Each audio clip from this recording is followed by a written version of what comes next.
Hello बच्चों, आज हम करने जा रहे हैं साइंस के वर्कशीट नंबर 5। ठीक है, क्लास 10 की वर्कशीट है ये और डेट है 14 जुलाई 2021। आज का जो टॉपिक है वो है इलेक्ट्रॉनिक कन्फिग्रेशन। इसके बारे में हम समझने वाले हैं कि क्या होता है इलेक्ट्रॉनिक कन्फिग्रेशन।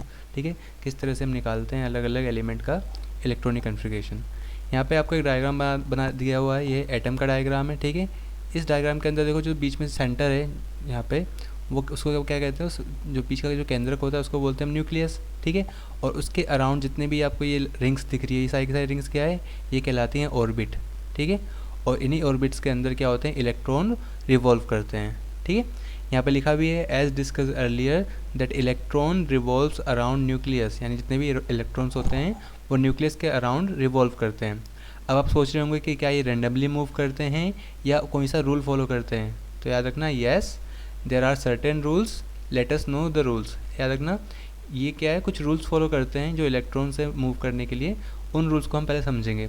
सबसे पहला रूल देखो यहाँ लिखा है द ऑर्बिट और shells in which electron revolves is represented by KLMN। याद रखना जिन शेल्स के अंदर या जिन ऑर्बिट्स के अंदर इलेक्ट्रॉन रिवॉल्व करते हैं उनको KLMN से डिनोट करते हैं। जो K शेल होता है वो फर्स्ट शेल होता है। ठीक है, इसमें जो N की वैल्यू होती है यहाँ पे 1 होती है। L शेल जो होता है वो सेकंड शेल होता है, इसलिए N की वैल्यू यहाँ पे 2 है। ठीक, M शेल क्या है, थर्ड शेल है, इसलिए N की जो वैल्यू यहाँ पे 3 है। और N शेल क्या है, फोर्थ शेल है, इसलिए यहाँ पे N की वैल्यू कितनी है, 4। अब यहाँ पे एक बात और भी लिखी गई है, the maximum numbers of electron in a shell is given by formula 2n²। याद रखना एक फॉर्मूला है 2n² का, और ये 2n² का जो फॉर्मूला है, इसी फॉर्मूले की हेल्प से हम पता लगाते हैं कि कितने मैक्सिमम नंबर ऑफ इलेक्ट्रॉन इस शेल में आ सकते हैं। जैसे हम बात करते हैं, मान लो हम रेंडमली मान लो हम चूज़ करते हैं M शेल को। अब आपको पता है M का जो ऑर्बिटल नंबर है वो कितना है, 3। सो N की जगह पे आपको 3 रखना पड़ेगा, यहाँ पे 2 की जगह पे 2 हो गया। N की जगह पे आप लिखोगे 3 और 3 का स्क्वायर करेंगे तो 3 का स्क्वायर कितना होता है, 9। तो 3 का स्क्वायर हो गया 9, और 9 को जब 2 से मल्टीप्लाई करेंगे तो कितना आएगा, 18।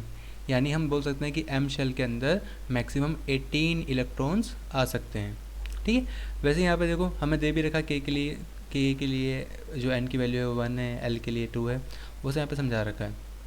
अब यहाँ पे दिया हुआ भी है the maximum numbers of electrons in the first orbit, या जो K शेल की हम बात करें उसको पता लगाने के लिए हम क्या करेंगे, फॉर्मूले के अंदर N की जगह पे 1 रख देंगे। सो 1 का स्क्वायर करेंगे 1 आएगा, और 1 को जब 2 से मल्टीप्लाई करेंगे तो 2 आएगा।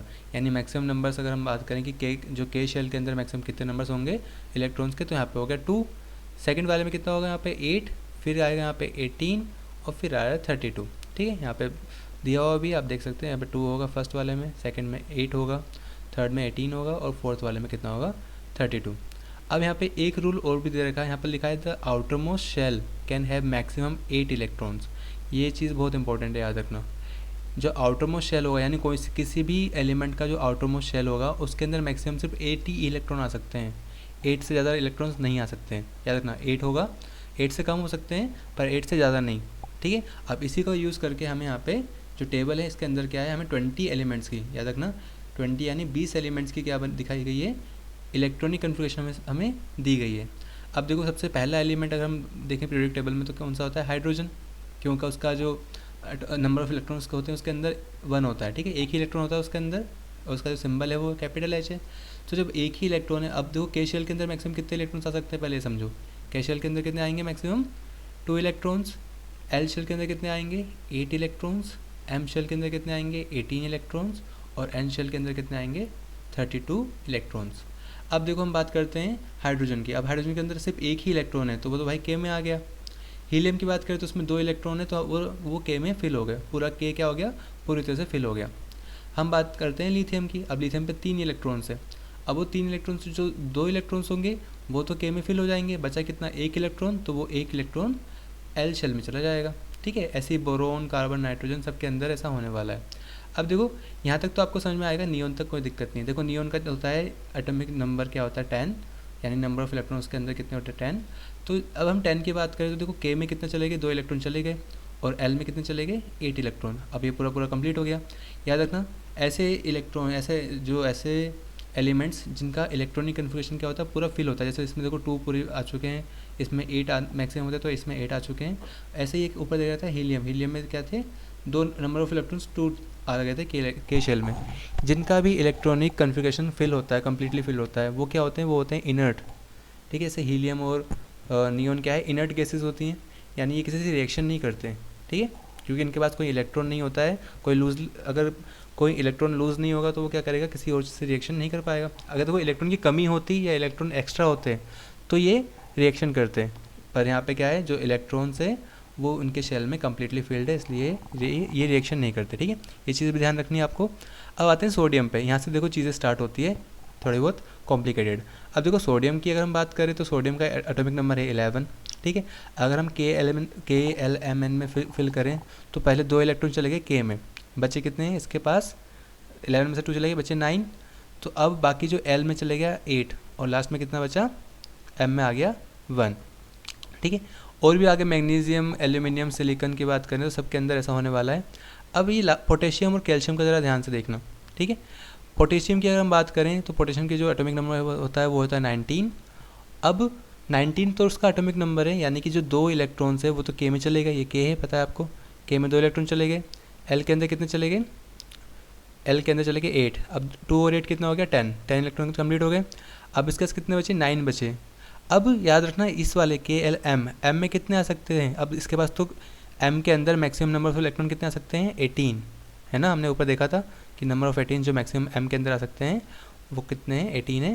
ठीक है, अब 18 इलेक्ट्रॉन्स आ सकते हैं। अब इसके पास कितने बचे, 2 और 8 कितने हो गए, 10। इसके पास अभी 9 इलेक्ट्रॉन बचे हैं। तो क्या 9 इलेक्ट्रॉन यहाँ पे हम लिख सकते थे, नहीं। हमने एक रूल पढ़ा था ना कि जो आउटरमोस्ट शेल के अंदर सिर्फ मैक्सिमम 8 नंबर हो सकते हैं। अगर हम यहाँ पे 9 फिल कर देते तो यही क्या बन जाता है, इसका आउटरमोस्ट शेल बन जाता, और आउटरमोस्ट शेल के अंदर 9 तो हो नहीं सकते, इसलिए हम यहाँ पे 8 लिखते हैं और 1 को आगे ट्रांसफ़र कर देते हैं। ठीक है, यानी 8 इलेक्ट्रॉन्स क्या आ जाएंगे, M शेल में आ जाएगा, और जो रिमेनिंग 1 इलेक्ट्रॉन होगा वो क्या है, N शेल में चला जाएगा। ठीक है, तो इस तरह से आपको ये जो इलेक्ट्रॉनिक कन्फिगरेशन लिखना है यहाँ पे सिखा रखा है। आई होप आपको इतना समझ में आया होगा। अब यहाँ पे आपको कुछ प्रैक्टिस क्वेश्चंस दे रखे हैं। ठीक है, इन प्रैक्टिस क्वेश्चंस को हम 1 बाय 1 सॉल्व करेंगे। तो यहाँ पे जो पहला क्वेश्चन आ रहा है वो क्या दे रखा है, वो दे रखा है right the numbers of electron can be accommodated in KLM and N shells, यानी कि KLM N शेल के अंदर मैक्सिमम कितने नंबर्स ऑफ इलेक्ट्रॉन आ सकते हैं, यानी कितने इलेक्ट्रॉन अपनी जगह बना सकते हैं। हम कर चुके, हमने ऊपर ही किया है बेटा ये। ठीक है, सो आप डायरेक्ट लिख देना, the numbers of electrons can be accommodated in K shell is. अब K शेल का अगर तुम्हें KLM का अलग अलग लिखना है तो K का कितना होगा, मैक्सिमम 2 इलेक्ट्रॉन्स आ सकते हैं। L में कितने आ सकते हैं, मैक्सिमम 8 इलेक्ट्रॉन्स। ठीक है, इसके अलावा हम M की बात करें तो M में कितने आते हैं, ठीक है 18, और N की बात करें तो N में कितने आते हैं 32। ठीक है, सो इस तरीके से तुमको KLMN को मतलब जो मैक्सिमम नंबर्स ऑफ इलेक्ट्रॉन है आपको लिख लेने हैं। और आपको फिर भी अगर यहाँ पे देखना है तो देखो यहाँ पे लिखा हुआ है जो मैक्सिमम नंबर्स ऑफ इलेक्ट्रॉन है, K के अंदर कितने होते हैं 2 होते हैं, L के अंदर मैक्सिमम कितने होते हैं 8, M के अंदर कितने होते हैं 18, और N के अंदर कितने होते हैं 32। ये आपको यहाँ से लिख लेने। अब आते हैं आगे, तो इसमें तो KLMN में तो इतना ही फिल करना है। क्वेश्चन नंबर सेकंड देखो, यहाँ पे जो सेकंड क्वेश्चन है वो दे रखा है the maximum numbers of electron in a shell is given by formula 2n²। अब मैक्सिमम नंबर्स ऑफ इलेक्ट्रॉन जो होता है उसका फॉर्मूला कितना है शेल का, वो फॉर्मूला है 2n²। Find the maximum numbers of electrons in L and M shell. Simple सा क्वेश्चन है। ठीक है, अब अगर हम L शेल की बात करें, ठीक है, तो जो पहला शेल होता है वो होता है K, सेकंड कितना होता है L, फिर होता है M और फिर होता है N। सो जो हमें बोला कि L शेल में कितने होंगे, तो L के लिए हम बात करें तो N की वैल्यू कितनी होती है, जो L शेल है वो तो सेकंड शेल है तो N की वैल्यू कितनी होगी 2। ठीक है, और इसकी वैल्यू को आपको 2n² के अंदर रखना पड़ेगा।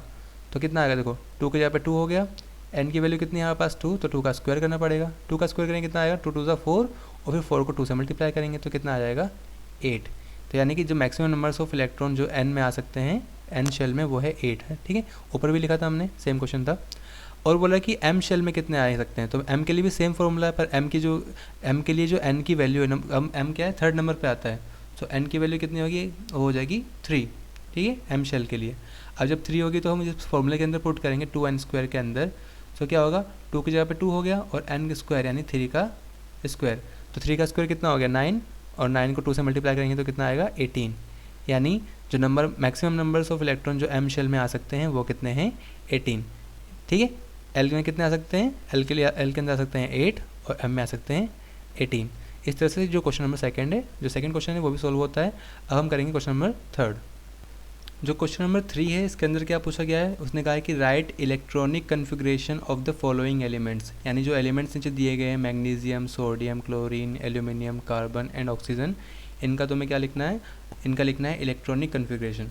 अब इलेक्ट्रॉनिक कन्फिग्रेशन याद रखना, देखो इस टेबल के अंदर दे ही रखा है, ठीक है, इलेक्ट्रॉनिक कन्फिग्रेशन दे ही रखा है 20 एलिमेंट्स का, तो इसको इसी तरीके से तुम्हें कॉपी में लिखना है। अब जो जिस एलिमेंट का कहा गया है हम उसी का लिखेंगे। मान लो मैग्नीशियम और सोडियम क्लोरीन का कहा गया है, तो सबसे पहले तो नेम ऑफ एलिमेंट लिख देना, सबसे पहले इसी को टेबल की फॉर्म में ही लिखना है उसको, ठीक है। फिर सिंबल लिख देना जो भी जिस एलिमेंट की बात हो रही है, टोटल नंबर ऑफ इलेक्ट्रॉन्स कितने हैं उस एलिमेंट के अंदर, ठीक है, के शेल के अंदर कितने इलेक्ट्रॉन्स आ सकते हैं, एल के अंदर कितने आ सकते हैं, एम के अंदर कितने आ सकते हैं और एन के अंदर कितने इलेक्ट्रॉन आ सकते हैं वो लिखना है। अब देखो पहला क्या देख रहा था, फर्स्ट था मैग्नीशियम। अब मैग्नीशियम की अगर हम बात करें सो देखो कहाँ पे मैग्नीशियम, ये रहा मैग्नीशियम। सो मैग्नीशियम के अंदर जो मैक्सिमम नंबर्स ऑफ इलेक्ट्रॉन है वो कितने हैं 12, तो इसका जो इलेक्ट्रॉनिक कन्फिग्रेशन कितना होगा वो होगा 282, ठीक है।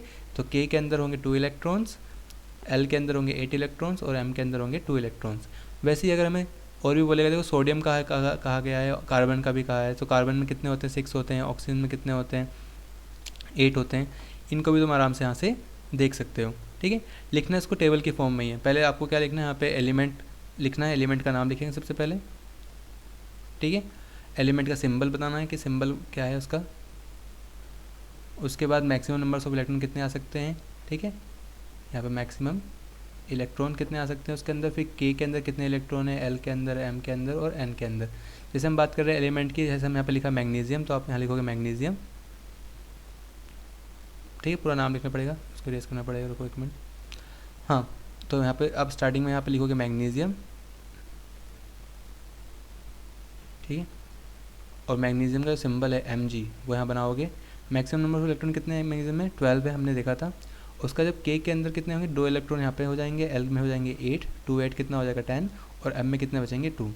इस तरीके से मैग्नीशियम का हो गया। फिर लिखोगे आप सोडियम का, ठीक है, सोडियम के कितने होते हैं 11 इलेक्ट्रॉन होते हैं सोडियम के अंदर, ठीक है। इस तरीके से सोडियम यानी Na, सोडियम में 11 होते हैं तो उसको हो जाएगा 2 इलेक्ट्रॉन, तो उसमें चला गया के में, एल में कितना चला गया 8 और बचे कितने रिमेनिंग 3 बचे, सॉरी 1 बचा क्योंकि 11 था ना, सो 2 और 8 हो गया 10 और 1 बचा तो 1 चला जाएगा एम में। तो इसके अलावा सोडियम के बाद क्लोरीन की बात करते हैं, ठीक है। क्लोरीन में कितने होते हैं, क्लोरीन में होते हैं 17, यहाँ पे देखो बना हुआ भी है क्लोरीन के अंदर 17 होते हैं, तो इसका कन्फ्यूजन क्या हो जाएगा 2 8 एंड 7, ठीक है। इसके अलावा क्या है एल्यूमिनियम में कितने हैं 13, तो इसका हो जाएगा 2 8 एंड 3। कार्बन और ऑक्सीजन की बात करें तो कार्बन में कितने थे 6 थे नंबर ऑफ इलेक्ट्रॉन्स, ठीक है। सो कार्बन में 6 थे तो उसका आ जाएगा 2 4, और ऑक्सीजन की बात करें तो ऑक्सीजन में 8 थे तो उसका जो कन्फिग्रेशन हो जाएगा वो 2 6, ठीक है। सो इस तरीके से आपको सारा जितना भी इलेक्ट्रॉनिक कन्फिग्रेशन है उसको यहाँ पे बहुत ध्यान से फिल कर देना है। और आपको ये 20 जो एलिमेंट्स है ना इनको याद भी करना है सीरीज़ वाइज, कि मतलब अगर आप बात करें hydrogen, helium, lithium, beryllium, boron, तो आपको सीरीज़ वाइज याद करना ताकि आपको इनका जो एटॉमिक नंबर है वो भी याद हो जाए, ठीक है। आपके काफ़ी ज़्यादा काम में आने वाला है ये। सो ठीक है, इस वीडियो को यहीं पे हम खत्म करते हैं। आई होप आपको ये वीडियो पसंद आई होगी, समझ में आ गया होगा सारी चीज़ें। अगर फिर भी कोई डाउट हो तो आप कमेंट सेक्शन में पूछ सकते हैं, ठीक है। मिलते हैं अगली वीडियो में, तब तक के लिए गुड बाय और stay home, stay safe and keep learning.